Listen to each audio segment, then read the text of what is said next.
നിന്ന് കുടിക്കുക ഇരുന്ന് കുടിക്കുക. ഒരൊറ്റ കാര്യം പറയട്ടെ, അത് ഹറാമായിട്ടല്ല, ഇരിക്കാൻ സൗകര്യമില്ല, നിന്ന് കുടിക്കാം. ഇരുന്ന് മൂത്രമൊഴിക്കണം എന്നാണ്. പക്ഷേ ടോയ്ലറ്റ് യൂറോപ്യൻ ക്ലോസറ്റാണ്, പൊതുസ്ഥലമാണ്, ബസ് സ്റ്റാൻഡിലാണ്, റെയിൽവേ സ്റ്റേഷനിലാണ്, ട്രെയിനിന്റെ ഉള്ളിലാണ്, ഫ്ലൈറ്റിന്റെ ഉള്ളിലാണ്. ഇരിക്കാൻ പറ്റിക്കൊള്ളണമെന്നില്ല. ഇരുന്നാൽ പിന്നെ ആകെ കുളിക്കേണ്ടി വരും. നിന്ന് മൂത്രമൊഴിക്കാൻ പറ്റിയേക്കാം. പക്ഷെ ഇരുന്നിട്ടാണത് ചെയ്യേണ്ടത്. അതാ പുണ്യനബി ഇഷ്ടപ്പെട്ടത്. ഇരുന്നിട്ടാണ് കഴിക്കേണ്ടത്, ഇരുന്നിട്ടാ കുടിക്കേണ്ടത്. എന്താ വിഷയം എന്നറിയോ? നമ്മൾ നിൽക്കുമ്പോ, അതിന്റെ സയൻസ് പറഞ്ഞുതരാം. ചിലർക്ക് അത് പറഞ്ഞാലേ മനസ്സിലാവുള്ളൂ. ഹദീസ് സുന്നത്താന്ന് പറഞ്ഞാൽ തലക്ക് കയറൂല. എന്താ അതിന്റെ സുന്നത്ത്? അതിന്റെ സയൻസ് എന്താണ്? നമ്മൾ നിൽക്കുമ്പോ, ഞാൻ ഇപ്പൊ നിൽക്കുകയാണ്, സപ്പോർട്ട് ഇവിടെ സ്പീച്ച് സ്റ്റാൻഡിൽ പിടിക്കാതെ ഞാൻ നിൽക്കുകയാണെങ്കിൽ എന്റെ ബ്രെയിൻ, ശരീരത്തിലെ മുഴുവൻ നെർവസ് സിസ്റ്റം, ഞരമ്പുകളുടെ നാഡീ ധമനികൾക്ക് ബ്രെയിൻ സിഗ്നൽ കൊടുക്കുന്ന ഈ മനുഷ്യൻ എവിടെയും തൊടാതെ നിൽക്കുന്നത്. ബാക്കോട്ട് വീഴാൻ സാധ്യതയുണ്ട്, മുമ്പോട്ട് വീഴാൻ സാധ്യതയുണ്ട്, ഒന്ന് അനങ്ങിയാൽ വീഴാൻ സാധ്യതയുണ്ട്, വിറക്കാൻ സാധ്യതയുണ്ട്. അതുകൊണ്ട് ആള് വീഴാതിരിക്കണമെങ്കിൽ മുഴുവൻ നാഡീ ഞരമ്പുകൾക്ക് നമ്മുടെ ബ്രെയിൻ സിഗ്നൽ കൊടുക്കും. രക്തം പ്രവഹിക്കട്ടെ നട്ടെല്ലിലൂടെ, കാലിലൂടെ, ശരീരത്തിന്റെ മെയിൻ ഭാഗം ഇയാളെ വീഴാതെ നിർത്തണം. ഇതിനുവേണ്ടി നമ്മുടെ ഞരമ്പുകൾ മുഴുവൻ ബ്ലഡ് സർക്കുലേഷനിൽ വ്യാപൃതമായി കഴിയുന്ന സമയമാണ്. ആ സമയത്ത് നമ്മൾ തിന്നുകയും കുടിക്കുകയും ചെയ്യുമ്പോൾ നമ്മുടെ ആമാശയത്തിന് കിട്ടുന്ന രക്തധമനികളുടെ സാന്നിധ്യം കുറവാണ്. മെയിൻ ഈ മനുഷ്യൻ നിൽക്കുകയാണ്, നടക്കുകയാണ്, ഓടുകയാണ്. നാഡീ ഞരമ്പുകൾ മുഴുവനും സജീവമായി നിൽക്കുന്ന സമയമാണത്. നിങ്ങൾ ഇരുന്ന് നോക്കി, ബ്രെയിൻ പറയും ഇരിക്കുകയാണ്, വീഴൊന്നുമില്ല, അതുകൊണ്ട് എല്ലാവരും കാം ഡൗൺ. ഇനി ആ ഒരു ഇങ്ങനെ സ്ട്രോങ് ആയിട്ട് നിൽക്കണ്ട, ഒന്ന് ലൂസായിക്കൊള്ളി, കുഴപ്പമില്ല.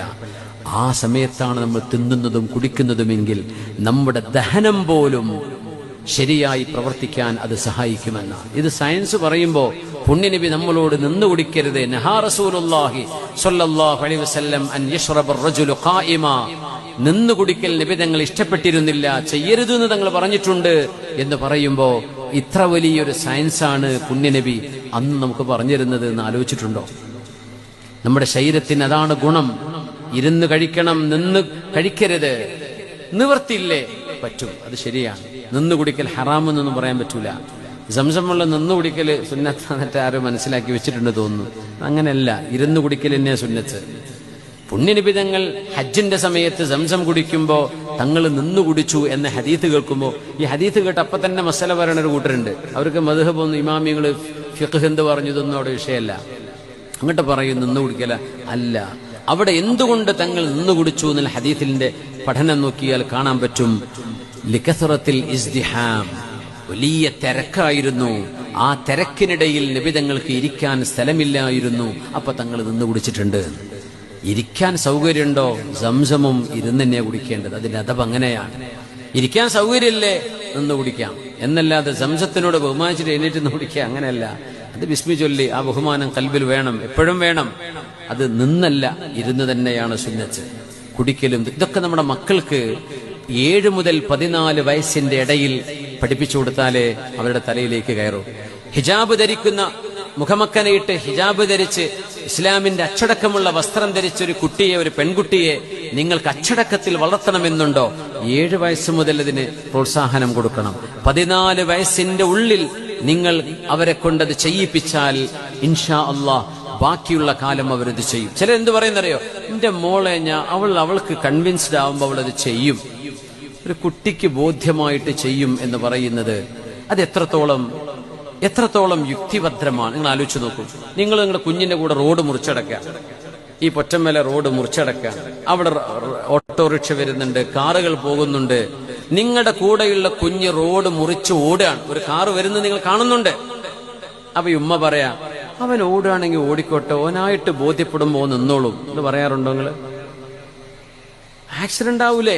ഒരു കുഞ്ഞിനിത് ബോധ്യപ്പെടാൻ, അവൾക്ക് ഈ ഹിജാബ് ധരിക്കണമെന്നും ഇസ്ലാമിന്റെ വേഷമാണ് വേണ്ടതെന്നും നമ്മുടെ ശരീരം എങ്ങനെ പ്രൊജക്ട് ചെയ്ത് കാണിക്കാൻ പാടില്ലെന്നും ഇതൊക്കെ അവൾക്ക് ബോധ്യപ്പെടാൻ ചിലപ്പോൾ കാലങ്ങൾ എടുത്തുനിന്ന് വരും, ചിലപ്പോൾ ബോധ്യപ്പെട്ടില്ല എന്ന് വരും. എന്ന് വിചാരിച്ച് അള്ളാഹുവിന്റെ ശരീഅത്തിന്റെ ഒരു നിയമം അവര് പാലിക്കരുത് എന്നാണോ നമ്മൾ വിചാരിക്കുന്നത്? നമ്മളൊക്കെ ചെറുപ്പത്തിൽ ബോധിച്ചിട്ടാണോ ഇങ്ങനെ പോരുന്നത്? ഗുളിക കുടിക്കും, കുട്ടി ഗുളിക കുടിക്കൂല, അത് കുടിക്കേണ്ട, ഓന് ബോധമാകുമ്പോ ഓന് കുടിച്ചോളൂ, ഇങ്ങനെയാണോ പറയാ? ആ കുട്ടിന്റെ അസുഖം മാറുമോ? നമ്മൾ നിർബന്ധിച്ച് കുടിപ്പിക്കൂലേ? എന്തുകൊണ്ട്? ഇത് കുടിച്ചാൽ അവന്റെ അസുഖം മാറും നമുക്കറിയാം. എന്നതുപോലെ വേഷത്തിലും വിധാനത്തിലും ഹിജാബിന്റെ വിഷയത്തിൽ പ്രത്യേകിച്ചും ഉമ്മമാർ ആ ഒരു ഡയലോഗ് പറയരുത്.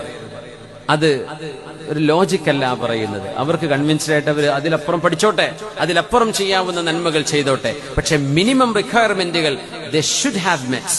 അത് ഈ സമയത്തിനുള്ളിൽ ചെയ്യേണ്ടതാണ്. അത് 14 വയസ്സ് കഴിഞ്ഞാൽ പിന്നെ വേള പറഞ്ഞു കൊടുത്തിട്ട് കാര്യമില്ല എന്നല്ല, വേണ്ട വിധം ഉപകാരപ്പെടൂല. ലാഇബുഹും സബ്അൻ അദ്ദിബുഹും സബ്അൻ വസാഹിബുഹും സബ്അൻ ثم ارسل الحبل على عاتقهم. പിന്നെ നിങ്ങൾ 21 വയസ്സായാൽ 14 മുതൽ 21 വരെയുള്ള 7 ഒരു കൂട്ടുകാരനെ പോലെ ജീവിക്കണം. അത് കഴിഞ്ഞാൽ അവരുടെ തോളിലേക്ക് ആ കയറ് നിങ്ങൾ എറിഞ്ഞു കൊടുത്തോളൂ. പിന്നെ അവരെ പറ്റി നിങ്ങൾ പേടിക്കണ്ട. 2 ഏഴുകൾ നിങ്ങൾ ഇങ്ങനെ അദബ് പഠിപ്പിച്ചിട്ടും കൂടെ കളിച്ചിട്ട് ആദ്യത്തെ 7, രണ്ടാമത്തെ 7 മുതൽ 14 അവരെ അദബ് പഠിപ്പിച്ചിട്ടും ഇൽമു നൽകിയിട്ടുമാണ് നിങ്ങൾ വളർത്തിയതെങ്കിൽ പിന്നെ പേടിക്കേണ്ടതാണ്. അള്ളാഹു നമ്മുടെ മക്കളെ സ്വാലിഹീങ്ങളാക്കി തരട്ടെ. അള്ളാഹു നമ്മുടെ മക്കളെ സ്വാലിഹീങ്ങളാക്കി തരട്ടെ. പുണ്യനബി സല്ലല്ലാഹു അലൈഹി വസല്ലം